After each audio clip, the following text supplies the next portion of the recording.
and I have another special guest that's got a great product. He wants to talk about it. He's all the way from the UK. Is that right, Richard? That's true, yep. From dark, wet and cold UK. Well, thank you for reaching out to us. Richard, let's talk a little bit about, you saw a problem, you came up with a solution. Let's talk a little bit about your invention. How'd you come up with it? Okay, I came about it through basically my son, who was 17 months at the time, 17 months old. We'd be driving along with this child car seat, and halfway through the journey, he would tap me on the shoulder, and he'd got his arms out of the shoulder straps. And I just thought, this is crazy. We've put him in tight.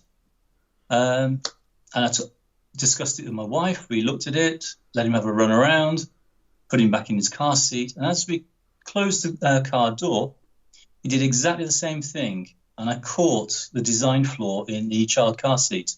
Okay. A toddler can just push their hand underneath the 5-point harness they have. This is actually a recognized problem in the American market, whereas within the European market, it wasn't seen as an issue at all. Okay. So, I mean, can you see the child car seat I have here? Yes, I can. Thank you. Yeah.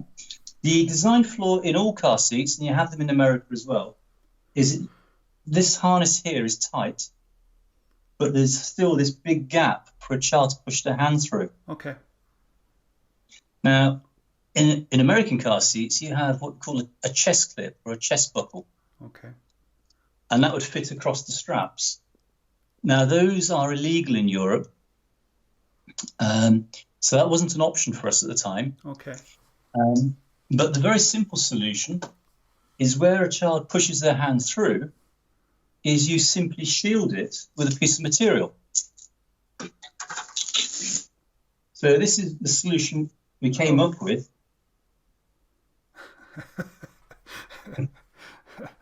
That seems fairly simple, Richard. It is. It's extremely simple, but I hadn't realized what a hornet's nest it was going to stir. Because I've actually had to spend a lot of time discussing the issue and creating a product category. Because not only was there no product in Europe, they didn't actually recognize the issue. And because these products are all regulated and crash tested, it's important to go through the correct processes and procedures and get buy-in, which can take a long time. Well, how long did it take, and what did you have to do to get the buy-in? Well, in 2009, I approached the major car seat brands, ones in the US and in Europe, and said, hey, I've got a great solution. Very, very simple. It works. I've used it on my son. And none were ecstatic about it, to be quite frank, which I thought was a bit odd, because I discovered that actually when I was asking parents at the local kindergarten, do your kids wriggle out? I knew in excess of 70% of the parents I asked, with children in the 1 to 3 year age group, 70% plus said they have this issue on a daily basis. All right. And then came along a competition for the British Baby Product Association. They offer an innovation award. So I entered this award in 2010, and I got shortlisted and subsequently won their innovation award. And I'd recommend anybody, particularly in the baby industry, but it's probably applicable to every other industry as well, is to look for the trade association, because they will have these awards and they will lead you through the hoops you need to go through. Okay. It was a very useful learning curve, because to be quite frank, I had no intention of I designed a product, but I didn't intend manufacturing myself. I expected to license immediately. Okay. But I gathered, okay, I've got to do this. So I won the Innovation Award in London at a big trade fair. And subsequently, I got lots of interest from all the car seat brands, which I was pleased, because you know what it's like to get meetings with senior vice presidents of all organizations. It's extremely hard, particularly with 2 weeks notice. Okay. But I had the luxury of getting all of the people I invited back onto my stand, and they'd come back 2 or 3 times bringing more colleagues. And everybody was extremely ecstatic about the product, saying, this is a great solution. And in particular, I noted comments from senior executives from the US when they said the 5-point plus, which is the name of the product, is a better solution than the chest clip, which we have in the US. So I thought, oh, that's interesting, because I hadn't looked at the American market. Because they asked me, what are your plans? And I said, no, you have your solution. This is ours. This will work here. And that's where I started then looking at all the options of different the different markets, to see what my options are. But I've always kept away from the American market because of the fear of the product litigation.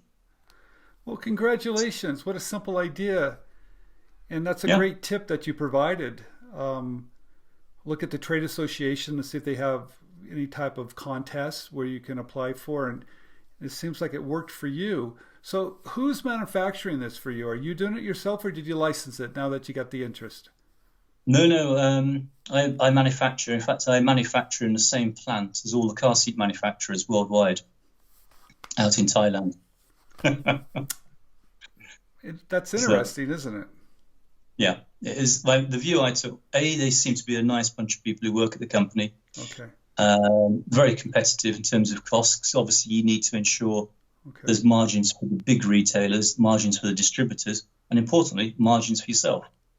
Well, what type of background do you have to navigate all this?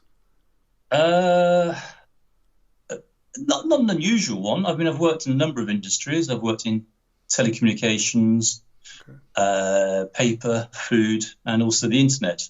Okay. So I've had a varied background. Can you hold up your package again? Can I see it? That's in a box? Yeah. Can I see it again? So designed everything. Very nice. So it's very simple. It's a premium value product because, again, it's important. It's not just seen as a cheap item. Very nice. So, Richard, let's talk about manufacturing. How much money do you need to do this? Can you do it on a shoestring budget, or do you need to borrow money? How'd you do that? Again, I thought through. I mean, the product itself, so the viewers can see what we're talking about. It's a piece of fabric. It's actually a very high-tech piece of fabric. This sits behind the child. Okay. And then you just have the wings which Velcro around car seat harness. You need to look at the regulations that are required. So within Europe, we have EN71, which will specify the safety side of the materials. Okay. So in terms of toxicity. So the key part was identifying the correct materials, which would A, be suitable in the baby environment, but 2, would actually offer the performance. So this is it's a fabric that's got some body to it. Okay. So once I'd identified the materials I wanted, and the easiest way to do that was to actually approach people in the industry who already have experience with these materials. So I was very fortunate that I was introduced to a chap called, who was a late Paul Van Wetten now. He was part of the founding team of Maxi-Cosi in Europe. Okay. And he loved the product and said, this is a big issue for our company. And he pointed me in the direction of these materials. So again, another big tip is to find somebody who's from the industry or similar and has got contacts and experience, because that fast-tracked me. So once I'd identified the material, I then approached the manufacturer of the material and said, who's buying this product from you in the UK? Because initially I wanted it to be British-made product, because it's very, very simple. And that's how I started off to then identify manufacturers who had then got the skill set to use this type of fabric. Because it's a 3D woven or knitted material, so it's breathable. And it's quite a complex material, so it's not a simple one. So that is, again, as a tip, is find the material and then identify who's buying it and then see whether they'll work with you. So what about the money, though? Let's talk about startup. How many did you have to order? Was there a minimum quantity you had to order when you first started out? Yeah. Again, I found some great companies. They would know the story and what I'm trying to achieve, because I'm not here just to sell a product. That's actually a byproduct. My business is actually lobbying the authorities and the brands and then the parents to say there is an issue with all child car seats and there's a very simple solution. So from a financial point of view, it wasn't a huge overhead from a manufacturing point of view, because I think I was ordering 2,000-3,000 units in one go, which is not a huge volume. So that was good. And because I could manufacture in the United Kingdom, close to my home market, I managed to have a very short lead time between paying for the product, receiving it, and then selling it into the retailers. So I was managing my cash flows from that point of view. That's one of the tricky parts, isn't it, Richard? It's the float. Yeah, you've really got to understand your cash flow. And again, I've got three types of customers. I'll have the big chains who have huge credit terms. I mean, between 90 to 120 days is not uncommon. You've then got a direct working relationship or with your distributors, and there you can get a 30-day credit period, which is great. But more importantly, is also dealing direct with the consumer. And if you're using PayPal or other payment gateways, you can get your money instantly. So again, it's looking for a flow of different business models there. Well, that's really interesting by doing it that way. And let's talk a little bit about the float, because I don't think a lot of people understand that. You have to manufacture it and pay for that. Then you have to sell it at a wholesale price to a company that's going to sell it to the public. And that could be anywhere from 60, 90 to 120 days before you get your money back. Yeah. So that's that cash flow issue that a lot of people have, but it sounds like you've come around it pretty nice by selling it online too. Was it your own money to do the float, or did you get a loan from the bank, or did you factor? How did you do that? Okay. First of all, the biggest cost in all of this is intellectual property, and that's actually where most of the money which we'd have as a family would go in that side to protect it. From a working capital point of view, it was something which we could manage within the business to do this. Although it's only a very small business, it's me. I could actually then manage the cash flows there. So that was a straightforward one, really. Again, because I'm an accountant by background, so I've got to watch the cash flow. So you're comfortable with that. Good for you. Yeah. Let's talk about the intellectual property. Yeah. You probably have, I would probably assume, a design patent, maybe a utility patent as well. Yes, yeah. I went down both routes, but for me, depending on the market you're talking about, in the US, the utility patent to me is the very important one, because designs you can get around very quickly. Whereas if I look at the Chinese market, a utility patent is actually like your design patent. So I focused on the equivalent of the US utility patent, although I've got design patents as well. Okay. They're not as strong from the point of view when you've got a very simple product, which is a piece of material blocking a hole. It wouldn't take a rocket scientist to get around that. Well, have you had any copycats, any infringers at this point, Richard? Not to my knowledge. Obviously, always checking. But again, I've learned through particularly with this industry, it's quite a close-knit community. You've got a concentration of buyers. So if you take the US market, you've got Walmart, Target, Bye Bye Baby, and then you've got Amazon. There's not many buyers there. So if they know of my business and they're aware of all my intellectual property protection, it's quite hard for somebody to rip it off. Yes, they can sell via eBay or Amazon. I'm not yet big enough yet, I think, to pick up on the Chinese threat, if they are a threat. And actually, I've had quite a good relationship with various Chinese car seat manufacturers as well. And in fact, one joked with me when I was asking them, well, why don't you just take the idea and use it? It actually turned around, well, we'll pay you a license fee instead so we can access your rewards. Nice. So good for you. So that was sort of playing the other way round. Well, Richard, where can we purchase it in the United States?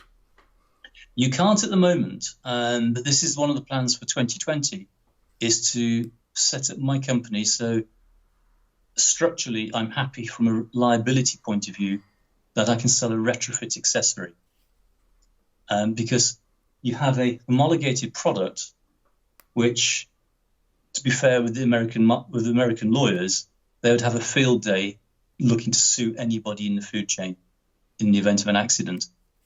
So I've spent a lot of time flagging the issues with the chest clip, because I'd actually like my product to be licensed, like I do in other markets, to be put on the seat as standard. Yes, I love selling an accessory, but to me, it's more important that a parent buys a car seat that is effective. And I'm trying to get more awareness that by having a chest clip on a car seat, it introduces new risks to a child in the event of an accident. So that's the route I'm taking at the moment. And I was very pleased that in Germany, there's a big automotive safety organization that issued a report both on my product and also accessories like these chest clips that you find in the US, and also flagging that there are issues in an accident. So again, if you think of a 30 mile an hour collision, it doesn't seem like a lot, but a child will experience up to 55 G of deceleration. And having a hard object like that hit their cavity, they're going to get a lot of internal injury. So because of the liability issues, it's interesting you brought that up. Do you have product liability insurance? I'm sure you do. Absolutely. Yeah. It's okay. Again, I need to be able to sleep at night. And to me, I'd love to get into the American market. And I did spend a lot of time working on the transatlantic trade agreement, which was under President Obama. Because I've got a very interesting story with a very simple product.